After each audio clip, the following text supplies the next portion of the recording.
মাসি হাসতে হাসতে আমার কাছে এলেন এবং আমাকে জড়িয়ে ধরলেন। তাকে এতটা কাছে থেকে দেখে আমি খুব খুশি হয়েছিলাম, কারণ সেই জায়গায় আমাকে কেউ চিনত না। মাসির শৈশব আমার গ্রামের মধ্যেই কেটেছিল, কারণ তিনি আমার মায়ের কাছে পড়াশোনা করার জন্য এসেছিলেন।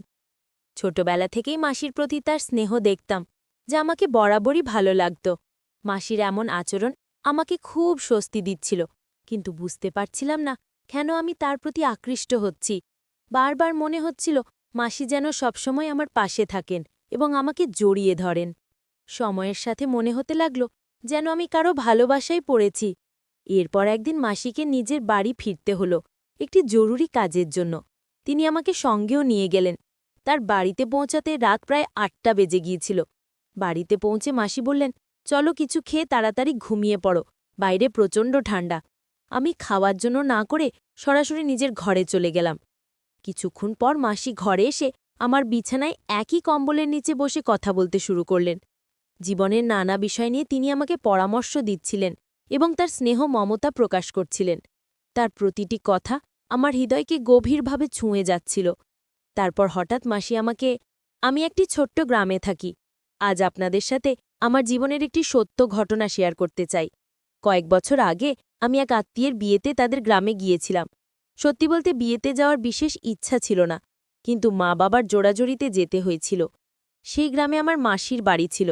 তার নাম পূজা, এবং বিয়ের পর ৫ বছর কেটে গেল, তার এখনও কোনো সন্তান হয়নি। মাসিও সেই বিয়েতে এসেছিলেন।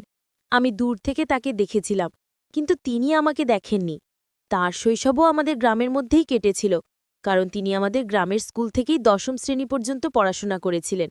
ছোটবেলা থেকেই মাসিকে আমি খুব পছন্দ করতাম, কারণ তিনি সবসময় আমার প্রতি খেয়াল রাখতেন। ৫ বছর পর মাসিকে আবার দেখলাম। বিয়ের কিছুদিন আগে শেষবার তাকে আমাদের গ্রামে দেখেছিলাম। এবার তাকে দেখে মনে হচ্ছিল তিনি যেন অনেক বদলে গেছেন। তার সৌন্দর্য দেখে আমি মুগ্ধ হয়ে গেলাম। তিনি যেন কোনো সিনেমার নায়িকার চেয়েও সুন্দর লাগছিলেন। তার সৌন্দর্য ভাষায় প্রকাশ করা সত্যিই কঠিন। মনে হলো আমি প্রথমবারের মতো কোনো মেয়ের প্রতি আকৃষ্ট হচ্ছি। আমি একটু লাজুক এবং শান্ত প্রকৃতির ছিলাম। সহজে কারো সঙ্গে মিশতাম না, বিশেষ করে মেয়েদের সঙ্গে। কিন্তু সেদিন মাসির সৌন্দর্য এবং তার উপস্থিতি আমার সব চিন্তাভাবনা বদলে দিয়েছিল। আমি যেন প্রতিদিন তার মুখ দেখে আরও আকর্ষিত হয়ে পড়ছিলাম। কেন জানি না, কিন্তু তার প্রতি টানটা দিন দিন বাড়ছিল। নিজের মনের উপর অনেক নিয়ন্ত্রণ আনার চেষ্টা করলাম, কিন্তু মন যেন আমার কথা শুনতেই চাচ্ছিল না। যেখানেই সে যেত, আমি লুকিয়ে তাকে দেখতাম। একদিন আমার মনে হলো আমি যেন আর নিজের ইচ্ছাকে আটকাতে পারছি না। কয়েক ঘন্টার মধ্যেই আমি সাধারণ একজন মানুষ থেকে একজন পাগল প্রেমিকে রূপান্তরিত হয়ে গেলাম। সেই সময় জানুয়ারি মাস ছিল। শীতের তীব্রতা বেড়েই চলেছিল। রাতের বেলা ঠান্ডা যেন অসহ্য হয়ে উঠত। বিয়ের মৌসুম ছিল, কিন্তু থাকার তেমন কোনো বিশেষ ব্যবস্থা ছিল না। তখন আমার মাথায় একটাই চিন্তা ঘুরছিল, এই ঠান্ডায় রাতটা কিভাবে কাটাবো। কিন্তু মনে হলো ঈশ্বর আমার কথা শুনলেন। আমার সমস্যার যেন সমাধান মিলল, কারণ সেই সময় মাসি হাসিমুখে আমার কাছে এসে আমাকে আলিঙ্গন করলেন। তাকে দেখে আমিও অত্যন্ত খুশি হলাম, কারণ সেখানে আমার পরিচিত কেউ ছিল না। মাসির শৈশব আমাদের গ্রামেই কেটেছে, এবং তিনি আমাদের গ্রামের স্কুল থেকেই পড়াশোনা করেছিলেন। মাসির সেই মুহূর্তের আলিঙ্গন যেন আমাকে এক অদ্ভুত প্রশান্তি এনে দিল। যা আশা করেছিলাম তা মুহূর্তেই পেয়ে গেলাম। তবে একটা জিনিস বুঝতে পারছিলাম না, কেন তাঁর স্পর্শ আমাকে তার প্রতি আরও বেশি আকর্ষিত করছে। মনে হচ্ছিল মাসি যেন সবসময় আমার পাশে থাকেন। তার সঙ্গে সময় কাটাতে এক অন্যরকম আনন্দ অনুভব করছিলাম, যা আগে কখনো অনুভব করিনি। আমি যেন পুরোপুরি মোহিত হয়ে পড়েছিলাম। ঠিক তখন মাসি একটু দূরে সরে গিয়ে বললেন, কুনাল, তুমি কখন এলে? আমি উত্তরে বললাম, মাসি, আজই এসেছি। মাসি তখন বললেন, তোমাকে বেশ চিন্তিত লাগছে, কি হয়েছে? তখন আমি তাকে আমার রাতে ঘুমের অসুবিধার কথা বললাম। মাসি বললেন, এতে চিন্তার কিছু নেই, তুমি আমার বাড়ি চলো, সেখানে তুমি নিশ্চিন্তে ঘুমাতে পারবে। এই কথা শুনে আমি খুব খুশি হলাম এবং মাসির সঙ্গে তার বাড়ির দিকে রওনা দিলাম। রাতের আধার ছিল, আর রাস্তা ছিল শুরু। মাসি বললেন, কুনাল, আমাকে তোমার হাত দাও, অন্ধকারে তুমি হয়তো পথ চিনতে পারবে না। তখন আমি তার হাত ধরার জন্য হাত বাড়ালাম। তার হাত ধরে এগিয়ে যাওয়ার মুহূর্তটি যেন আমার মনে এক নতুন অনুভূতি এনে দিল। তার নরম হাতে হাত রাখতেই মনে হলো যেন এক অদ্ভুত শক্তি আমার ভেতর জেগে উঠেছে। তার হাত ধরে হাঁটতে হাঁটতে আমার মনে এক অসাধারণ আনন্দ হচ্ছিল। আমরা ধীরে ধীরে হাত ধরে তার বাড়ির দিকে এগিয়ে চলছিলাম। পথে দেখতে পেলাম আরও কিছু লোক তাদের গ্রামে ফিরছিল। আমরা সামান্য দূর হেঁটে যাওয়ার পর দেখলাম শয়ে শয়ে মহিলা নিজেদের মধ্যে কথা বলছে। তাদের কথা কানে আসতেই শুনতে পেলাম একজন বলছে, শুনেছি তোমার মেয়ের কাল এঙ্গেজমেন্ট, পূজাকে ডেকো না, তা না হলে কোনো অমঙ্গল হবে। অন্য একজন বলল, এমন শুভ মুহূর্তে তো এমন কারো ছায়াও পড়া উচিত নয় যাদের ভাগ্যে শুভ কিছু হয়নি। রাজেশকে ছেড়ে অন্য একজনের সঙ্গে নতুন সংসার শুরু করা উচিত বলে তাদের মধ্যে আলোচনা চলছিল। রাতের অন্ধকারে তারা বুঝতেই পারল না আমরা পেছন পেছন হাঁটছিলাম। তাদের কথা শুনে মাসি আমার হাত শক্ত করে চেপে ধরলেন। মনে হচ্ছিল যেন তিনি অনেক কষ্ট সহ্য করছেন। আমি এই কথা শুনে খুব কষ্ট পেলাম। বুঝতে পারছিলাম কতটা বেদনায় তিনি দিন কাটাচ্ছেন। কিছুক্ষণ পর মাসি হঠাৎ কান্নায় ভেঙে পড়লেন। তাকে এতটা ভেঙে পড়তে দেখে আমিও বিচলিত হয়ে পড়লাম। আমি তাকে থামানোর জন্য বললাম, মাসি প্লিজ থামুন। তিনি থেমে গেলেন। আমি তার কাঁধে হাত রেখে বললাম, মাসি এদের কথা শুনে মন খারাপ করবেন না। আপনি জানেন এতে আপনার কোনো দোষ নেই। আপনি খুব ভালো মানুষ। বিশ্বাস করুন একদিন সব ঠিক হয়ে যাবে। আমার কথা শুনে মাসি কান্না করতে করতে আমাকে জড়িয়ে ধরলেন এবং বললেন, কুনাল এটা নতুন কিছু নয়, আমার সাথে এটা সব সময় হয়।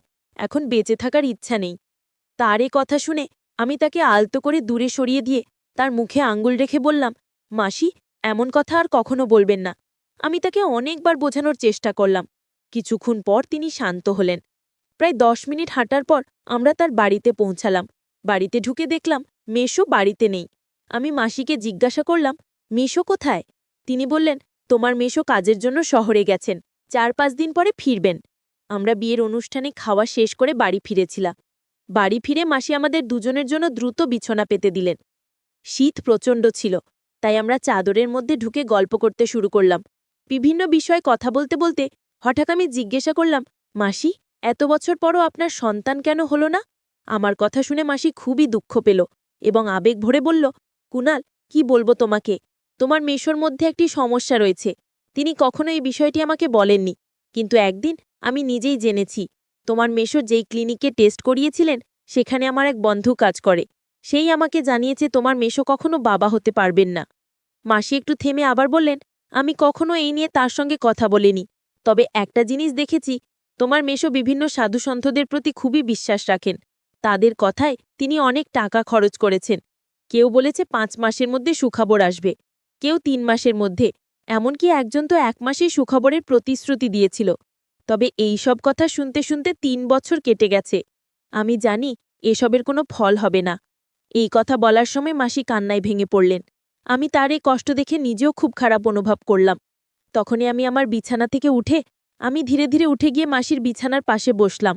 তার চোখের জল মুছতে গিয়ে আমি আমার হাত ব্যবহার করলাম। যখন তার চোখের জল মুছলাম তখন তিনি একটুখানি হেসে ফেললেন। মাসি বললেন, কুনাল তুই এখনও আমার কতটা খেয়াল রাখিস। আমি একটু হেসে দিলাম এবং আমার বিছানায় ফিরে যেতে চাইলাম। কিন্তু ঠিক তখনই মাসি আমার হাত ধরে বললেন, কুনাল যদি তুই আজ এখানে না থাকতিস আমি হয়তো এমন কিছু করে ফেলতাম যা ভুল হতো। তুই সত্যি খুব ভালো, আজ তুই আমাকে বাঁচিয়েছিস। তিনি আমার হাত নিজের হাতে নিয়ে বললেন, তোর মতো পুরুষ খুব কমই আছে যারা মহিলাদের কষ্ট বোঝে এবং তাদের অনুভূতিকে গুরুত্ব দেয়া। তুই সত্যি অসাধারণ। এই কথা শুনে আমার মনে এক অদ্ভুত আনন্দ হলো। আমরা কথা বলতে বলতে মাসি আমার হাত আলতো করে চেপে ধরছিলেন। আমি তার দিকে কিছু বলার চেষ্টা করছিলাম, কিন্তু আমার মনে যেন এক বিশাল ঝড় উঠেছিল।